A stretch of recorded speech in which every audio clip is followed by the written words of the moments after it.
बोलो गुरुदेव भगवान की जय। प्यारे कृष्ण कन्हैया लाल की जय। कठोपनिषद अध्याय 1 बल्ली 1। 17 श्लोक हो चुके थे, आज 18वें श्लोक से अब अग्नि विज्ञान और उसके चयन के फल का तथा इस प्रकरण का उपसंहार करते हैं। त्रिणाचिकेतस्त्रयमेत विदित्वा य एवं विद्वांश्चनुते नचिकेतं समृत्युपासान् पुरतः प्रणोद्य सुकातिगो मोदते स्वर्गलोके। जो त्रिणाचिकेत विद्वान अग्नि के इस त्रय को, यानी कौन ईंटें हों, कितनी संख्या में हों और किस प्रकार अग्नि चयन किया जाए, इसको जानकर नाचिकेत अग्नि का चयन करता है, वह देहपात से पूर्व ही मृत्यु के बंधनों को तोड़कर शोक से पार होकर स्वर्गलोक में आनंदित होता है। जो त्रिणाचिकेत अग्नि के पूर्वोक्त त्रय को जानकर, अर्थात जो ईंटें होनी चाहिए, जितनी होनी चाहिए तथा जिस प्रकार अग्नि चयन करना चाहिए, इन तीनों बातों को समझकर उस अग्नि को आत्मस्वरूप से जानने वाला जो विद्वान अग्नि क्रतु का चयन करता है, साधन करता है, वह अधर्म, अज्ञान और राग द्वेषादि रूप मृत्यु के बंधनों को पुरतः, अग्रतः अर्थात देहपात से पूर्व ही अपनोदन अर्थात त्याग करके शोक से पार हुआ, अर्थात मानसिक दुखों से मुक्त हुआ, स्वर्ग में यानी बैराज लोक में विराडात्म स्वरूप की प्राप्ति होने से आनंदित होता है। एस्ते अग्निर्नचिकेतः स्वर्गयो यम वृणीथा द्वितीयेन वरेण एतमग्निं तवैव प्रवक्ष्यन्ति जनासः तृतीयं वरं नचिकेतो वृणीष्व। हे नचिकेता, तूने द्वितीय वर से जिसे वरण किया था, वह यह स्वर्ग का साधनभूत अग्नि तुझे बतला दिया। लोग इस अग्नि को तेरा ही कहेंगे। हे नचिकेता, तू तीसरा वर और मांग ले। हे नचिकेता, अपने दूसरे वर से तूने जिस अग्नि का वरण किया था, जिसके लिए तूने प्रार्थना की थी, वह स्वर्ग प्राप्ति का साधनभूत यह अग्नि विज्ञान रूप वर मैंने तुझे दे दिया। इस प्रकार उपर्युक्त अग्नि विज्ञान का उपसंहार कहा गया। यही नहीं, लोग इस अग्नि को तेरे ही नाम से पुकारेंगे। यह तुझसे प्रसन्न हुए मैंने तुझे चौथा वर दे दिया, मैंने तुझे चौथा वर दिया था। हे नचिकेता, अब तू तीसरा वर और मांग ले, क्योंकि उसे बिना दिए मैं ऋणी ही हूँ, ऐसा इसका अभिप्राय है। विधि प्रतिषेध ही जिसके प्रयोजन है, ऐसे उपर्युक्त मंत्र ब्राह्मण द्वारा इन दो वरों से सूचित इतनी ही वस्तु ज्ञातव्य है। आत्म तत्व विषयक यथार्थ ज्ञान इसका विषय नहीं है। अब जो विधि प्रतिषेध का विषय है, आत्मा में क्रिया, कारक और फल का अध्यारोप करना ही जिसका लक्षण है, तथा जो संसार का बीज स्वरूप है, उस स्वाभाविक अज्ञान की निवृत्ति के लिए उससे विपरीत ब्रह्मात्म ऐक्य विज्ञान कहना है, जो कि क्रिया, कारक और फल के अध्यारोप रूप लक्षण से शून्य और आत्यंतिक निश्रेयस रूप प्रयोजन वाला है। इसी के लिए आगे का ग्रंथ आरंभ किया जाता है। इसी बात को आख्यायिका द्वारा विस्तृत करते हैं कि तीसरे वर से प्राप्त होने वाले आत्मज्ञान के बिना द्वितीय वर की प्राप्ति से भी अकृतार्थता ही है, क्योंकि आत्मज्ञान में उसी पुरुष का अधिकार है जो पूर्वोक्त कर्म विषयक साध्य, साधन, लक्षण एवं अनित्य फलों से विरक्त हो गया हो। इसलिए उनकी निंदा के लिए पुत्रादि के उपन्यास से नचिकेता को प्रलोभित किया जाता है। हे नचिकेता, तुम तीसरा वर मांग लो। इस प्रकार कहे जाने पर नचिकेता बोला, तृतीय वर आत्म रहस्य। येयं प्रेते विचिकित्सा मनुष्येः अस्तीत्येके नायमस्तीति चैके एतद्विद्याम् अनुशिष्टस्त्वयाहं वराणामेष वरस्तृतीयः। मरे हुए मनुष्य के विषय में जो यह संदेह है कि कोई तो कहते हैं रहता है और कोई कहते हैं नहीं रहता, आपसे शिक्षित हुआ मैं इसे जान सकूं।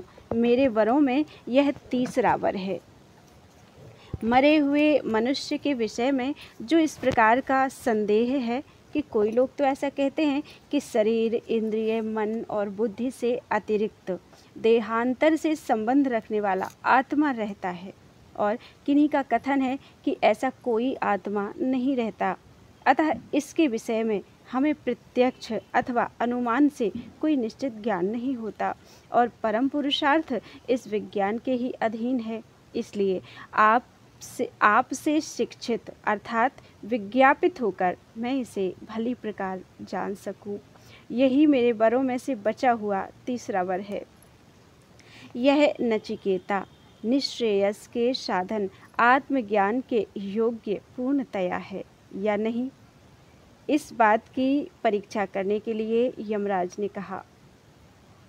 दैवेरत्रापि विचिकित्सं पुरा नहि सुज्ञेयमणुरेष धर्मः अन्यं वरं नचिकेतो वृणीष्व मामोपरोत्सीरतिमाश्रजैनम्। पूर्व काल में इस विषय में देवताओं को भी संदेह हुआ था, क्योंकि यह सूक्ष्म धर्म सुगमता से जानने योग्य नहीं है। हे नचिकेता, तू दूसरा वर मांग ले, मुझे ना रोक, तू मेरे लिए यह वर छोड़ दे। इस आत्म तत्व के विषय में पहले पूर्व काल में देवताओं ने भी विचिकित्सा अर्थात संशय किया था। साधारण पुरुषों के लिए यह तत्व सुने जाने पर भी सुज्ञेय अर्थात अच्छी तरह जानने योग्य नहीं है, क्योंकि यह आत्मा नाम वाला धर्म बड़ा ही अणु सूक्ष्म है। अतः हे नचिकेता, कोई दूसरा निश्चित फल देने वाला वर मांग ले। जैसे धनी ऋणी को दबाता है, उसी प्रकार तू मुझे ना रोक, इस वर को तू मेरे लिए छोड़ दे। नचिकेता की स्थिरता। दैवेरत्रापि विचिकित्सं किल त्वं च मृत्योयन्न सुज्ञेयमाथ वक्ता चास्य त्वाद्रगण्यो न लभ्यो नान्यो वरस्तुल्य एतस्य कश्चित्। नचिकेता बोला, हे मृत्यु, इस विषय में निश्चय ही देवताओं को भी संदेह हुआ था, तथा इसे आप भी सुगमता से जानने योग्य नहीं बतलाते। इसी से वह मुझे और भी अधिक अभीष्ट है, तथा इस धर्म का वक्ता भी आपके समान अन्य कोई नहीं मिल सकता, और न इसके समान कोई दूसरा वर ही है। यह बात हमने अभी आप ही से सुनी है कि इस विषय में देवताओं ने भी संदेह किया था, और हे मृत्यु, आप भी इस आत्म तत्व को सुगमता से जानने योग्य नहीं बतलाते।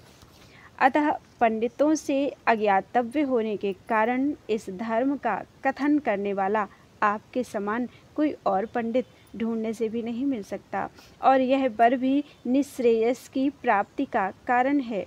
अतः इसके समान और कोई भी वर नहीं है, क्योंकि और सभी वर अनित्य फलयुक्त हैं, अनित्य फलयुक्त हैं। यह इसका अभिप्राय है। यमराज का प्रलोभन। नचिकेता के इस प्रकार कहने पर भी मृत्यु उसे प्रलोभित करता हुआ फिर बोला, सतायुषः पुत्र पौत्रान् वृणीष्व बहून् पशून् हस्तिहिरण्यमश्वान् भूमिर्महदायतनं वृणीष्व स्वयं च जीवो सरदो यावदिच्छसि। हे नचिकेता, तू 100 वर्ष की आयु वाले बेटे, पोते, बहुत से पशु, हाथी, सुवर्ण और घोड़े मांग ले। विशाल भूमंडल भी मांग ले, तथा स्वयं भी जितने वर्ष इच्छा हो जीवित रहे। जिनकी 100 वर्ष की आयु हो, ऐसे शतायु पुत्र और पौत्र मांग ले, तथा गऊ आदि बहुत से पशु, हाथी और सुवर्ण तथा घोड़े और पृथ्वी का महान विस्तृत आयतन, आश्रय मंडल अर्थात राज्य मांग ले, परंतु यदि स्वयं अल्पायु हो तो ये सब व्यर्थ ही हैं।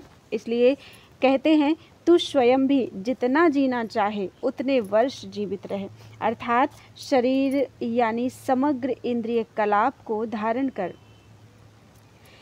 एतत्तुल्यं यदि मन्यसे वरं वृणीष्व वित्तं चिरजीविकां च महाभूमौ नचिकेतस्त्वमेधि कामानां त्वा कामभाजं करोमि। इसी के समान यदि तू कोई और वर समझता हो तो उसे अथवा धन और चिर स्थायिनी जीविका मांग ले।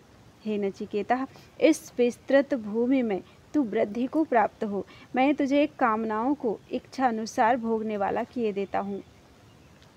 इस उपर्युक्त वर के समान यदि तू कोई और वर समझता हो तो उसे भी मांग ले। यही नहीं, धन अर्थात प्रचुर सुवर्ण और रत्न आदि तथा उस धन के साथ चिर स्थायिनी जीविका भी मांग ले। अधिक क्या, हे नचिकेता, इस विस्तृत भूमि में तू राजा होकर वृद्धि को प्राप्त हो। और तो क्या, मैं तुझे दैवी और मानुषी सभी कामनाओं का काम भागी अर्थात इच्छानुसार भोगने वाला किए देता हूँ, क्योंकि मैं सत्य संकल्प देवता हूँ। ये कामा दुर्लभा मर्त्य लोके सर्वान् कामाश्छन्दतः प्रार्थयस्व इमा रामाः सरथाः सतुर्या न हीदृशा लभ्यनीया मनुष्यैः आभिर्मत्प्रताभिः परिचारयस्व नचिकेतो मरणं मानुप्राक्षीः। मनुष्य लोक में जो जो भोग दुर्लभ हैं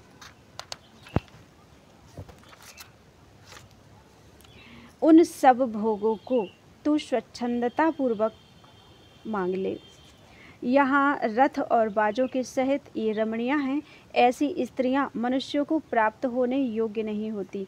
मेरे द्वारा दी हुई इन कामिनियों से तू अपनी सेवा करा, परंतु हे नचिकेता, तू मरण संबंधी प्रश्न मत पूछ।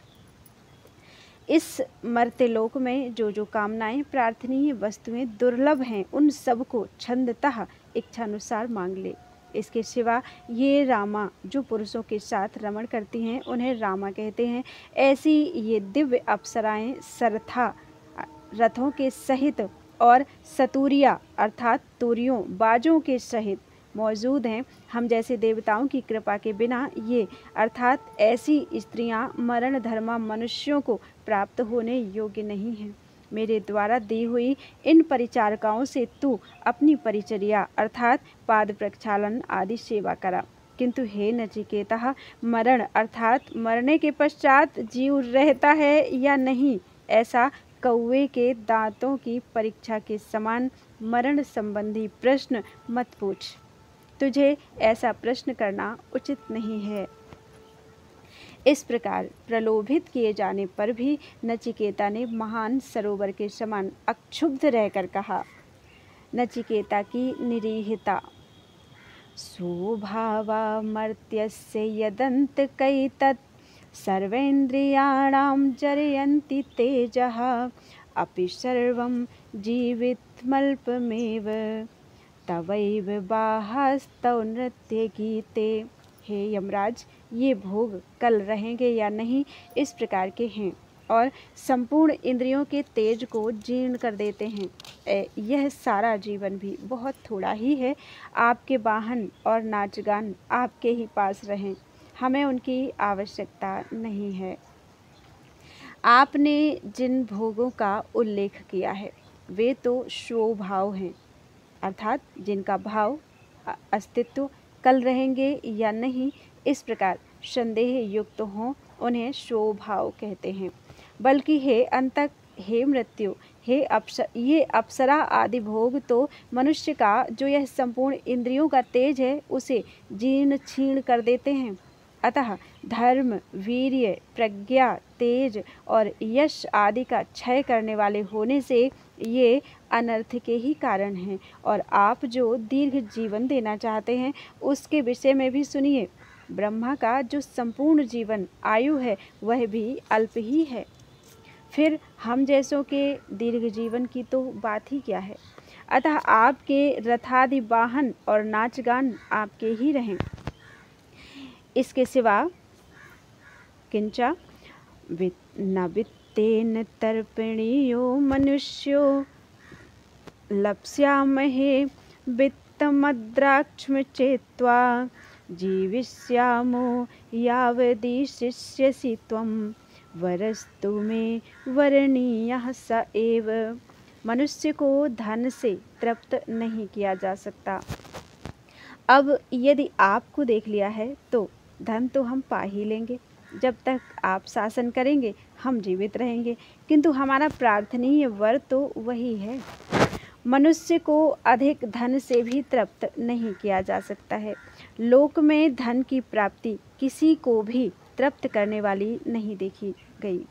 अब जबकि हम आपको देख चुके हैं तो यदि हमें धन की लालसा होगी तो उसे हम प्राप्त कर ही लेंगे। इसी प्रकार दीर्घ जीवन भी पालेंगे। जब तक आप याम्य पद पर शासन करेंगे तब तक हम भी जीवित रहेंगे। भला कोई भी मनुष्य आपके संपर्क में आकर अल्पायु या अल्प धन कैसे रह सकता है, किंतु वर तो वह जो आत्मविज्ञान है वही हमारा वर्णीय है। यतश्च क्योंकि अजीर्यताम अमृतानामुपेत्ये जीर्यन्मर्त्यः क्वध स्थः प्रजानन् अभिध्यायन् वर्णरति प्रमोदान् अतिदीर्घे जीविते को रमेत। कभी जराग्रस्त न होने वाले अमरों के समीप पहुंचकर नीचे पृथ्वी पर रहने वाला कौन जराग्रस्त विवेकी मनुष्य होगा जो केवल शारीरिक वर्ण के राग से प्राप्त होने वाले स्त्री संभोग आदि सुखों को अस्थिर रूप में देखता हुआ भी अति दीर्घ जीवन में सुख मानेगा। वयोहानि रूप जीर्णता को प्राप्त न होने वाले अमरों देवताओं की सन्निधि में पहुंचकर उनसे प्राप्त होने योग्य अपने अन्य उत्कृष्ट प्रयोजन को प्राप्तव्य को जानता प्राप्त करता हुआ भी जो स्वयं जीर्ण होने वाला और मरण धर्मा है अर्थात जरा मरणशील है, ऐसा क्वधास्थ कुपृथ्वी को कहते हैं। वह अंतरिक्षादि लोकों की अपेक्षा अधाह अर्थात नीची होने के कारण क्वधाह कहलाती है। उस पर जो स्थित होता है वह क्वधास्थ कहा जाता है। ऐसा होकर भी इस प्रकार अविवेकियों द्वारा प्रार्थनीय पुत्र, धन और सुवर्ण आदि अस्थिर पदार्थों को कैसे मांगेगा। कहीं क्वधास्थः के स्थान में क्व तदास्थः ऐसा भी पाठ है। इस पक्ष में अक्षरों की योजना इस प्रकार करनी चाहिए। उन पुत्रादि में जिसकी आस्था आस्थिति अर्थात तत्परतापूर्वक प्रवृत्ति है वह तदास्थ है। जो उनसे भी उत्कृष्टतर और दुष्प्राप्य पुरुषार्थ को पाने का इच्छुक है वह पुरुष उनमें आस्था करने वाला कैसे होगा। अर्थात उन्हें असार समझने वाला कोई भी पुरुष उनका अर्थी अर्थात इच्छुक नहीं हो सकता, क्योंकि सभी लोग उत्तरोत्तर उन्नति होना चाहते हैं। अतः मैं पुत्र, धन आदि लोभों से प्रलोभित नहीं किया जा सकता तथा वर्ण के राग से प्राप्त होने वाले अप्सरा आदि सुखों की अस्थिर रूप में भावना करता हुआ उन्हें यथावत मिथ्या रूप से समझता हुआ कौन विवेकी पुरुष अति दीर्घ जीवन में प्रेम करेगा। अतः मुझे इन मिथ्या भोगों से प्रलोभित करना छोड़कर जिसके लिए मैंने प्रार्थना की है और यस्मिन्निदं विचिकित्सन्ति मृत्यो यत सांपराये महति ब्रूहिणस्तत् योऽयं वरो गूढ़मनो प्रविष्टो नान्यं तस्मान् नचिकेता वृणीते। हे मृत्यो, जिस परलोकगत जीव के संबंध में लोग है या नहीं है ऐसा संदेह करते हैं तथा जो महान परलोक के विषय में निश्चित विज्ञान है वह हमसे कहिए। यह जो गहनता में अनुप्रविष्ट हुआ वर है, इससे अन्य और कोई वर नचिकेता नहीं मांगता। हे मृत्यु, जिस परलोकगत जीव के विषय में ऐसा संदेह करते हैं कि मरने के अनंतर रहता है या नहीं रहता, उस महान प्रयोजन के निमित्त भूत शामपराय परलोक के संबंध में उस आत्मा का जो निश्चित विज्ञान है, वह हमसे कहिए। अधिक क्या, यह जो आत्म विषयक प्रकृत वर है, वह बड़ा ही गूढ़ है, गहन है और दुर्विवेचनीयता को प्राप्त हो रहा है। उस वर से अन्य अविवेकी पुरुषों द्वारा प्रार्थनीय कोई और अनित्य वस्तु विषयक वर नचिकेता मन से भी नहीं मांगता। यह श्रुति का वचन है।